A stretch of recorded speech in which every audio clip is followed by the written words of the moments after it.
बिस्मिल्लाहिर्रहमानिर्रहीम। अस्सलाम वालेकुम नाज़रीन, आप यूट्यूब चैनल देख रहे हैं। मैं इमरान खान हूँ। अब बज़ाहिर ऐसा दिखाई दे रहा है कि इमरान खान साहब को सामने लाने का वक्त करीब आ गया है। यानी हर चीज़ की एक लिमिट होती है और एक वक्त के बाद आपको चीज़ों को वापस ठीक करना पड़ता है या नॉर्मलाइज़ करना पड़ता है। क्योंकि देखें, इमरान खान साहब को गायब करना, मीडिया की नज़रों से दूर कर देना, उनको जेल के अंदर बंद कर देना, कोई शख्स उन्हें देख भी ना पाए, कोई उनकी आवाज़ भी ना सुन पाए, सवाए एक ऑडियो के जो लीक की गई जानबूझकर इमरान खान साहब को डीफेम करने के लिए। उसका एक हिस्सा बल्कि उल्टा काम कर गया। इमरान खान साहब को फ़ायदा हो गया, जिसने लीक की वो भी बेवकूफ़ी कर गया। और दूसरा, एक तस्वीर जो है वो जो इमरान खान साहब की लीक की गई और वो पाकिस्तान तहरीक इंसाफ के लोगों ने लीक की थी जेल से, उसके अलावा कोई चीज़ उनकी आज तक सामने नहीं आई। इमरान खान साहब को लंबे अरसे तक गायब करने का मकसद ये था कि लोगों के दिमाग से उनका अक्स ख़त्म हो जाए। लेकिन हुआ ये कि वो मज़ीद गहरा होता चला गया और लोग इमरान खान साहब की कमी को शिद्दत से महसूस करते रहे। फिर 8 फरवरी को जो भी हुआ है वो एक बहुत बड़ा दिन है। 8 फरवरी को लोगों ने अपना फ़ैसला सुनाया और पाकिस्तान तहरीक इंसाफ के उम्मीदवारों के लिए लोगों ने यानी एक खिड़की तोड़ किस्म की एक नुमाइश थी। एक फट्टे चक देने वाला काम हो गया था 8 फरवरी को और लोगों ने अपना फ़ैसला सुना दिया। अब ऐसा लगता है कि इमरान खान साहब आने वाले दिनों में उनको आहिस्ता आहिस्ता मंजर आम पर लाया जाएगा और हो सकता है कि उनको किसी अदालत में पेश किया जाए। ज़्यादा इम्कानात यही हैं कि उनको बनी गाला शिफ्ट किया जाए। जो इतला मेरे पास से कुछ अर्सा पहले से है वो ये है कि इमरान खान साहब को बनी गाला शिफ्ट किया जाएगा, उनको हाउस अरेस्ट किया जाएगा। बनी गाला की एक ऑप्शन मौजूद है, एक दो ऑप्शंस और हैं, उसके ऊपर भी गौर हो रहा है। इमरान खान साहब को जब शिफ्ट कर दिया जाएगा, जेल से निकाल दिया जाएगा, हाउस अरेस्ट किया जाएगा, तो उसके बाद फिर आहिस्ता आहिस्ता चीज़ों को टून डाउन किया जाएगा, चीज़ों को नीचे लेकर जाएंगे। जो गर्द उड़ रही है उसके बैठने का इंतज़ार करेंगे और फिर मुनासिब वक्त पर आहिस्ता आहिस्ता अनाउंसमेंट होगी कि एक केस ख़त्म हो गया, दूसरा ख़त्म हो गया, तीसरा ख़त्म हो गया। तो हालात को नॉर्मल करते करते एक दिन इमरान खान को रिहा कर दिया जाएगा। एक तरफ तो ये आइडिया है, लेकिन इमरान खान साहब की जो मकबूलियत है वो कम होने का नाम ही नहीं ले रही। तो जिस दिन भी इमरान खान साहब रिहा हो जाएंगे, चाहे वो किसी घर के अंदर अरेस्ट हो वहाँ से रिहा हो जाएं या वो रिहा हो जाएं जेल से, उस दिन मुल्क का सारा जो सियासी मंजरनामा है वो बदल जाएगा। मैं आपको फिर कह रहा हूँ कि इमरान खान साहब का पाँव जिस वक्त कैद से बाहर आएगा तो उनका पहला बाहर निकलने वाला पाँव मुल्क के सियासी मंजरनामे को पूरी तरह बदल कर रख देगा और इसे कोई नहीं रोक सकता। बेज़ाहिर जो ग्राउंड रियलिटीज़ हैं वो तो यही बता रही हैं, पब्लिक सेंटीमेंट्स वो तो यही बता रहे हैं। देखें, मेरी बात से लोग इख्तलाफ करेंगे, इससे पहले भी लोग इख्तलाफ कर रहे थे और वो ये कह रहे थे कि मुमकिन ही नहीं है, इमरान खान को तो चंद सीटें मिलेंगी और जो लोग इमरान खान की जमात में जीतने वाले हैं उन्होंने यकीन दहानी करवा दी है कि वो जाएंगे और जाकर दूसरी पार्टियां ज्वाइन कर लेंगे। लेकिन ऐसा हुआ नहीं। मैं आपको कह रहा था कि पाकिस्तान तहरीक इंसाफ 2/3 अक्सरियत ले लेगी, उन्होंने ले ली, गो के उनसे वो छीन ली गई। फिर मैंने आपसे कहा कि इनके लोग इनको छोड़कर नहीं जाएंगे। तो आटे में नमक के बराबर चंद लोग हैं जो इस तरह का खेल खेल गए, उनकी वजूहात मैंने आपको बता दी। लेकिन ज़्यादातर लोग, बल्कि अगर मैं कहूँ कि तकरीबन सारे लोग इमरान खान के साथ खड़े रहे, तो ये भी गलत नहीं होगा। तो जब इतने सारे अंदाजे और ख़बरें गलत नहीं हुई तो आप इस पर भी यकीन रखें कि जिस वक्त इमरान खान साहब को आज़ादी मिली और उन्होंने अपना पहला कदम कैद से बाहर रखा, इस मुल्क का सियासी मंजरनामा मुकम्मल तौर पर बदल जाएगा और फिर किसी के कंट्रोल में नहीं रहेगा। जो मर्जी करके देख लें। मखसूस नशस्तों के मामले पे जो पेशावर हाई कोर्ट का है वो तफसीली फ़ैसला जारी हो गया है। पेशावर हाई कोर्ट का फ़ैसला ये कह रहा है कि 30 सफ़हात पर मुश्तमिल ये फ़ैसला है। 5 रुकनी लार्जर बेंच था जिसने ये फ़ैसला किया है। फैसले के मुताबिक यह है कि सुन्नी इत्तेहाद कौंसिल ने क्योंकि एक भी सीट नहीं जीती तो उनके पास मखसूस नशिस्तें हासिल करने का कोई जवाज़ मौजूद नहीं है, नंबर 1। नंबर 2, ये फैसला ये कह रहा है कि एक तो वो क्योंकि सीटें जीते ही नहीं तो मखसूस नशिस्तें उनको दी नहीं जा सकती, और दूसरा जो पाकिस्तान तहरीक इंसाफ ने कहा था कि भाई फिर अगर हमें नहीं दे रहे तो इनको क्यों दे रहे हैं हमारी जीती हुई सीटें, तो इस पर भी हाई कोर्ट ने कहा कि ये तो इलेक्शन कमीशन ऑफ पाकिस्तान ख़वातीन की नुमाइंदगी जो जीतने वाली जमातें हैं या जो इलेक्शन लड़ने वाली जमातें हैं उनके तनासुब के साथ देगा। अब ये भी पाकिस्तान तहरीक इंसाफ की इस्तदा मुस्तरद हो गई है, तो तहरीक इंसाफ के लिए ये बहुत बुरी खबर है। अब अगर सुप्रीम कोर्ट से उनको रिलीफ नहीं मिलता और सुप्रीम कोर्ट के अंदर उनकी मखसूस नशिस्तें उनको वापस नहीं मिलती, और साथ ही साथ ये मखसूस नशिस्तें अगर उनके मुखालिफ सियासी जमातों को मिल जाती हैं तो फिर 2/3 अक्सरियत जो हुकूमती इत्तेहाद है उसके पास पूरी हो जाएगी। फिर वो जैसा चाहेंगे वैसा कानून बनाएंगे इस मुल्क के अंदर, और इसमें पाकिस्तान तहरीक इंसाफ को बहुत नुकसान होगा। लेकिन एक चीज़ मैं आपको बता दूं कि कुछ वकला रहनुमा हैं जो बड़े सीनियर वकला रहनुमा हैं, अभी नाम लेना मुनासिब नहीं है, लेकिन जिन लोगों ने मुलाकातें की हैं उन्होंने, और जिनसे मेरी डायरेक्ट बात हुई है, उन्होंने भी ये बहुत क्लियरली कहा है कि काजी फायद ईसा साहब की एक्सटेंशन के मामले के ऊपर तो वकला किसी सूरत नहीं मानेंगे। एक आधा ग्रुप है वकला का जो वक्ती फ़ायदे के लिए ये करना चाह रहा है, जो PMLN के बहुत करीबी वकला हैं, वो वक्ती फ़ायदे के लिए ये करना तो चाह रहे हैं, लेकिन वकला की अक्सरियत इस बात को कभी नहीं मानेगी, तंजीमें इस बात को कभी नहीं मानेंगी कि हम इतना बड़ा एक चेंज ले आएँ कि काजी फायद ईसा साहब जो हैं उनको एक एक्सटेंशन मिल जाए, या उम्र की मुद्दत जो है उसको तब्दील कर दिया जाए, या चीफ जस्टिस ऑफ पाकिस्तान की जो मियाद है उसको ही एक मुकर्रर करके एक्सपेंड कर दिया जाए। वो इस चीज़ पे नहीं मानेंगे, क्योंकि कुछ वकला ने ये कहा जो पाकिस्तान तहरीक इंसाफ से ताल्लुक़ रखते हैं, उन्होंने कहा जी पाकिस्तान तहरीक इंसाफ ने भी ये करने की कोशिश की थी और हमने उन्हें भी नहीं करने दिया था, तो हम ये मौजूदा हुकूमत को क्यों करने देंगे, हम आखिरी लेवल तक जाएंगे। हामिद खान साहब ने तो बहुत क्लियरली कहा, उन्होंने कहा नो वे, वकला ऐसा कभी नहीं होने देंगे। और मेरे ख्याल में जो सुप्रीम कोर्ट ऑफ पाकिस्तान के मुअज़्ज़िज़ जज साहिबान हैं वो भी ऐसी कोई तब्दीली नहीं चाहेंगे, क्योंकि बाकी जज साहिबान जो हैं उनमें से कई एक ऐसे होंगे जिनको फिर चीफ जस्टिस ऑफ पाकिस्तान का ओहदा ही नहीं मिलेगा।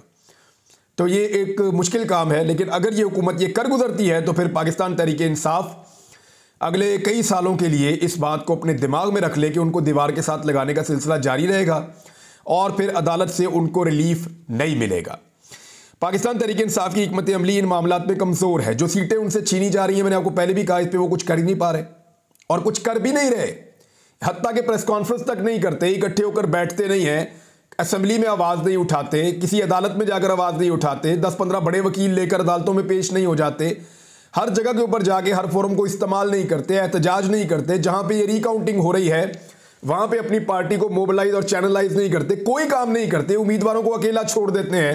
वो बेचारा उम्मीदवार जब अपनी सीट हार जाता है या उसको हरवा दी जाती है, यानी आरओ गिनती करता है, 3 लाख 4 लाख वोट गिन लेता है 4-5 घंटे के अंदर अंदर और फैसला कर देता है कि जनाब ये जीत गया, कल तक ये जीता हुआ था, अब ये हार गया, इसके 15,000 वोट मुस्तरद, 20,000 वोट मुस्तरद, ये वाला जो हारा हुआ था ये अब जीत गया है, इसके वोट अब ज्यादा हो गए हैं। तो जब आरओ ये कर देता है तो वहां पे उस उम्मीदवार को भी अकेला छोड़ देते हैं, उसके लिए कोई आवाज भी नहीं उठाते, पार्टी की सतह के ऊपर भी कोई मोबिलाइजेशन, कोई चैनलाइजेशन, कोई चीज कुछ भी नहीं हो रही। तो पाकिस्तान तहरीक इंसाफ की एक बड़ी कमजोर हिकमत अमली है और इमरान खान साहब के बाहर ना होने के ये नुकसानात हैं। यानी इमरान खान साहब की जो शदीद कमी महसूस हो रही है वो 8 फरवरी के इलेक्शन तक तो नहीं हो रही थी। देखें, क्योंकि 8 फरवरी के इलेक्शन तक सारा का सारा खेल, सारा का सारा गेम जो था वो अवाम के हाथ में था। इमरान खान साहब एक लीडर हैं, उन्होंने लोगों को मोटिवेट करना था, उन्होंने लोगों को अपने बयानिए के मुताबिक अपने आप को वोट डालने के लिए कन्विंस करना था कि मेरे उम्मीदवारों को वोट डालो। तो वो इमरान खान साहब ने जेल जाने से पहले कर दिया था, और जेल जाने के बावजूद उनकी जो सोशल मीडिया की टीम है वो इतनी बड़ी है और बहुत वॉलंटियर्स हैं, मैंने पिछले वीलॉग में आपको बताया भी, उन लोगों ने मिलकर ये सारा काम कर दिया था। तो इमरान खान साहब को 8 फरवरी तक तो प्रॉब्लम नहीं था, लेकिन एक्चुअली पाकिस्तान तहरीक इंसाफ 8 फरवरी की रात तक कभी नहीं हारी। हर महाज पे, हर जगह पे पाकिस्तान तहरीक इंसाफ 8 फरवरी तक जीती है। तहरीक इंसाफ हारना शुरू हुई 9 फरवरी से लेकर और आज के दिन तक हार रही है, क्योंकि इसके बाद 9 फरवरी की जो बहुत बड़ी इनको कामयाबी मिली वो उसको कैश करने में नाकाम रहे। किसी जगह पे आपको कोई ऐसा एहतजाज नजर नहीं आया, किसी जगह पे आपको कोई ऐसी मूवमेंट नजर नहीं आई जिसके जरिए से पाकिस्तान तहरीक इंसाफ अपने जीते हुए उम्मीदवारों को कम से कम सेव कर सके। होना तो यह चाहिए था, जिन उम्मीदवारों को धांधली के साथ हरवाया गया, सलमान अकरम राजा साहब 1 लाख की लीड से जीत रहे थे, कैसरा इलाही साहिबा वहां 1 लाख की लीड से जीत रही थी, रेहाना डार साहिबा वो एक बड़ी लीड से ख्वाजा आसिफ को हरा रही थी, यास्मीन राशिद साहिबा ने नवाज शरीफ साहब को धूल चटा दी लाहौर में। इस तरह बहुत सारी सीटें हैं, तकरीबन 50 सीटें तो पंजाब में, बजाय इसके कि वो अपनी सीटें वापस ले रहे होते पाकिस्तान तहरीक इंसाफ के लोग, वो अपनी सीटें गंवाना शुरू हो गए और जो सीटें गंवा रहे हैं उनके ऊपर भी बात करने को तैयार नहीं है या कोई हिकमत अमली सामने लाने को तैयार नहीं है। ना कोई कानूनी, ना कोई ऑन ग्राउंड। तो इस सूरत हाल में इमरान खान साहब की कमी तो बड़ी शिद्दत से महसूस होगी। अब ऐसा लगता है कि आने वाले दिनों में चीज़ों को नॉर्मलाइज करने के लिए इमरान खान साहब को शायद किसी दिन मंजर आम पे लाया जा सके। जैसा कि अभी इमरान खान और बुशरा बीबी के प्रोडक्शन ऑर्डर जारी 4 अप्रैल को अदालत तलब किया गया है। ये district and session court Islamabad में बानी चेयरमैन पाकिस्तान तहरीक इंसाफ और बुशरा बीबी की अदालत में पेशी के केस की समाअत हुई, जिसमें अदालत ने जमानत की दरखास्तों में साबिक वज़ीर आज़म इमरान खान साहब और इनकी अहलिया बुशरा बीबी के प्रोडक्शन ऑर्डर जारी कर दिए।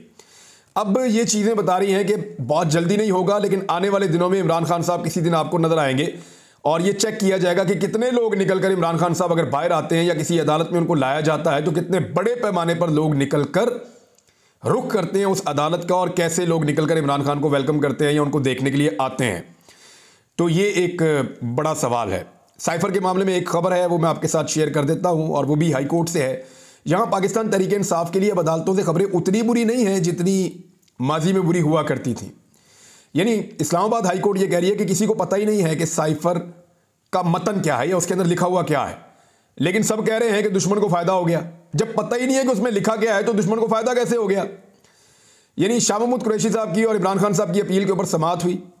चीफ जस्टिस आमिर फारूक और जस्टिस मियां गुल हसन औरंगजेब, ये दोनों जज साहिबान वहाँ मौजूद थे, और सलमान सफदर साहब पाकिस्तान तहरीक इंसाफ के चेयरमैन के वकील हैं, और दीगर वकला भी वहाँ पे मौजूद थे। चीफ जस्टिस ने कहा कि हमने सुप्रिटेंडेंट अडियाला जेल से रिपोर्ट मंगवाई थी, सुप्रिटेंडेंट अडियाला जेल की जानिब से रिपोर्ट अभी तक पेश नहीं हो सकी। सलमान सफदर साहब ने जो है वो अपने दलाइल जारी रखे।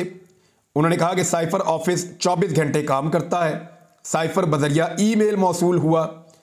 चीफ जस्टिस ने कहा कि अभी जो साइफर आता है वो बजरिया ईमेल कोड शक्ल में आता है, ऑफिसर उसको डाउनलोड करके डी कोड करेगा। सलमान सफदर ने कहा कि ओरिजिनल साइफर इसी के पास रुक जाएगा, सीक्रेट लैंग्वेज भी इसी के ऊपर लिखी हुई है। सेक्रेटरी फॉरेन अफेयर्स इजाज़त देता है कि साइफर किस किस के पास जाना है। साइफर की कॉपी जिसके पास भी जाए वो ओरिजिनल साइफर तस्वुर होगा, जो वापस करना ज़रूरी है। ये साइफर वापस करके ज़ाया कर दिया जाता है। जस्टिस मियां गुल हसन औरंगजेब ने कहा कि जो ईमेल कोडेड फॉर्म में बजरिया ईमेल आया, क्या वो अब मौजूद है? इस पर स्पेशल प्रोसिक्यूटर हामिद अली शाह ने कहा कि जी वो तो रहेगा, क्योंकि वो तो कोड्स की शक्ल के अंदर है। चीफ जस्टिस ने कहा कि ये एक ऐसा केस है जिसका कोई डॉक्यूमेंट और मतन तक रिकॉर्ड पर नहीं है, यानी किसी को पता ही नहीं है कि साइफर के अंदर क्या लिखा था। जो इमरान खान साहब ने एक क्लेम किया वही है, और किसी को यह भी नहीं पता कि उसमें लिखा गया, और उसकी बुनियाद के ऊपर इमरान खान साहब को सजा दे दी। मैंने आपसे कहा था कि यह बहुत ही कमज़ोर केस है, ये उड़ जाएगा।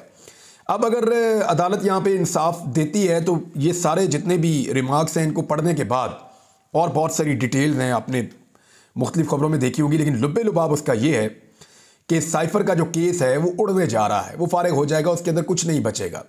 तोशा खाना का केस, उसमें भी कुछ नहीं है, वो आपके सामने है। जितनी गलतियां उस ट्रायल के अंदर हैं वो ट्रायल एक दिन नहीं ठहरेगा अगर अदालत ने इंसाफ दिया तो।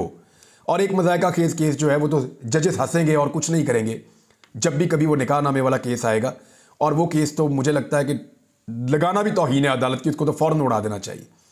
तो इमरान खान साहब को जेल में रखने के जवाज़ ख़त्म होते चले जाएंगे आहिस्ता आहिस्ता। ये तो चले कुछ अच्छी खबर है, लेकिन मैं एक चीज़ और, अभी खबर चल रही है, खबरें तो बहुत सारी हैं, अगले वीलॉग में आपको बताता हूँ, लेकिन एक खबर चल रही है मैं आपके साथ शेयर कर देता हूँ। जो खबर चल रही है पहले देख लें वो क्या है। खबर यह है कि एचिसन कॉलेज के प्रिंसिपल माइकल ए थॉम्सन ने गवर्नर पंजाब से इख्तलाफात की बिना पर ओहदे से इस्तीफ़ा दे दिया है, जबकि एचिसन कॉलेज के बोर्ड ऑफ गवर्नर के सीनियर मेंबर सैयद बाबर अली भी मुस्ताफ़ी हो गए हैं। ये एक तरफ की खबर है। प्रिंसिपल माइकल ए थॉम्सन ने अमले के नाम खत में कहा है कि स्कूलों में अकरबा परवरी और सियासत की कोई गुंजाइश नहीं है। इंतहाई बुरी गवर्नेंस की वजह से मेरे पास कोई और चॉइस नहीं है कि मैं इस्तीफ़ा दूं। मामला ये है कि आहद चीमा साहब जो शहबाज शरीफ साहब के बहुत करीबी साथी हैं और उनकी करीबी काबीना का हिस्सा हैं, तो आहद चीमा साहब जो हैं उनके 2 बच्चे पढ़ते थे एचिसन के अंदर, और उनकी फ़ीस माफ़ी के लिए कि उनकी फ़ीस माफ़ कर दी जाए, गालिबन 2 साल की है, तो उनकी फ़ीस माफ़ कर दी जाए, इस सवाल से गवर्नर का प्रेशर क्यों डलवाया गया एचिसन पे, और एचिसन कॉलेज के प्रिंसिपल ने यह मानने से इनकार कर दिया। और जब उन्होंने ये मानने से इनकार कर दिया तो इस बुनियाद के ऊपर उनके ऊपर दबाव और बढ़ा, और फिर उन्होंने इस्तीफ़ा दे दिया। एक तरफ की कहानी तो ये है। लेकिन काजिम खान साहब बड़े मोतबर जर्नलिस्ट हैं और इनका ताल्लुक डेली टाइम्स से है और पाकिस्तान भर के अखबारात को लीड करते हैं एक तंजीम को। तो काजिम खान साहब ने जो बात की उसको भी फेंका नहीं जा सकता। उन्होंने कुछ हक़ाइक़ सामने रखे हैं, तो बात कुछ भी हो हकीकत बयान ज़रूर करनी चाहिए। उन्होंने ये दावा किया कि अहद चीमा की जो बीवी हैं, ये जून 2022 में इनको वफाकी हुकूमत में ट्रांसफ़र किया गया था। तो इन्होंने एचिसन कॉलेज से कहा कि मेरे बच्चों को एक लंबी ब्रेक दे दी जाए क्योंकि मुझे वहाँ भेज दिया गया, मेरे बच्चे मेरे साथ जाएंगे। तो प्रिंसिपल ने पूरी फ़ीस की अदायगी के साथ मशरूत कर दिया। उस वक्त उन्होंने कहा जी पूरी फ़ीस आप देंगे, जब भी आप वापस आएंगे बच्चों की पूरी फ़ीस देंगे। अगर आप पूरी फ़ीस देंगे तो फिर हम आपको जो है वो आपके बच्चों को इतनी लंबी छुट्टी दे देते हैं। तो उन्होंने कहा ठीक है, वो लेकर अपने बच्चों को चली गई। उन्होंने अपने बच्चों को इस्लामाबाद में पढ़ाना शुरू कर दिया। अब जब उनके हालात बेहतर हुए, उनके मियाँ जो हैं वापस वो इक़्तिदार में आ गए, शहबाज शरीफ साहब इक़्तिदार में आ गए, तो अब सारी चीज़ें उनके कंट्रोल में थी। तो उन्होंने कहा जी बच्चे वापस एचिसन में। अब जब बच्चों को वापस एचिसन में लाना था तो इस सूरत हाल में उन्होंने कहा जी हम फ़ीस नहीं दे सकते, हमने उस स्कूल की दी है जहाँ इस्लामाबाद में पढ़ाया, अब यहाँ पे भी फ़ीस देंगे तो डबल हो जाएगी। तो इसके लिए क्योंकि अब उनकी हुकूमत है, उन्होंने गवर्नर का दबाव डलवा दिया। तो जब गवर्नर का दबाव डलवाया तो ये मामला उन्होंने बोर्ड ऑफ गवर्नर के सामने रख दिया और वहाँ पे इन्फ्लुएंस करके ये मंजूर करवा लिया कि जो बच्चे भी लंबी छुट्टी पर जाएंगे वो अपनी फ़ीस अदा नहीं करेंगे। प्रिंसिपल ने कहा कि ये गलत है। इस तरह तो ये एक रास्ता खुल जाएगा, जो मर्जी दिल करेगा अपने बच्चों को ले जाएगा, जहाँ मर्जी पढ़ाएगा, जब दिल करेगा ला के वापस वहीं से शुरू करवा देगा और वो फीस भी नहीं देंगे और वो सीटें भी अपने पास कंट्रोल में रखेंगे। तो ये उसूली तौर पर प्रिंसिपल को लगा कि गलत है और वो इसके खिलाफ खड़े हो गए। अब ये दबाव बढ़ता गया और इस बुनियाद के ऊपर यानी बच्चे 2 स्कूलों की फीसें अदा नहीं कर सकते। एक तरफ का मौक़िफ़ ये है कि हमारे बच्चे लंबी छुट्टी पर चले गए थे, लेकिन जब गए थे तब उनको पहले बता दिया था कि आप वापस आएंगे आपको पूरी फीसें देनी पड़ेंगी। अब वापस आए तो इक़्तिदार भी साथ है, तो इक़्तिदार का आपको पता है नशा और ताकत अलग होती है। तो गवर्नर को कह के उन्होंने काफ़ी इन्फ्लुएंस करवाया, तो ये मामला वहाँ पर ख़राब हो गया। बोर्ड ऑफ गवर्नर से उन्होंने अपनी मर्जी करवा ली क्योंकि बोर्ड ऑफ गवर्नर्स के अंदर ज़्यादातर बंदे पाकिस्तानी हैं सारे। एक बीच में गोरा है वो अड़ गया, उसने कहा जी ये सवाल ही पैदा नहीं होता और उसकी बुनियाद के ऊपर उसने रिज़ाइन कर दिया। दूसरी जानिब ये कहा जा रहा है कि इसकी वैसे भी मुद्दत मुलाजमत ख़त्म हो रही थी तो इनको वैसे ही जाना ही था। तो अब दोनों तरफ की बातें मैंने आपके सामने रख दी है। तो ये एक स्कैंडल इसको कहा जा रहा है कि इस हुकूमत का पहला स्कैंडल सामने आ गया है। बहरहाल बाकी चीज़ें आपको अगले वीलॉग में बताता हूँ। अब तक के लिए इतने अपना ख्याल रखिएगा, अपने इस चैनल का भी। अल्लाह हाफ़िज़।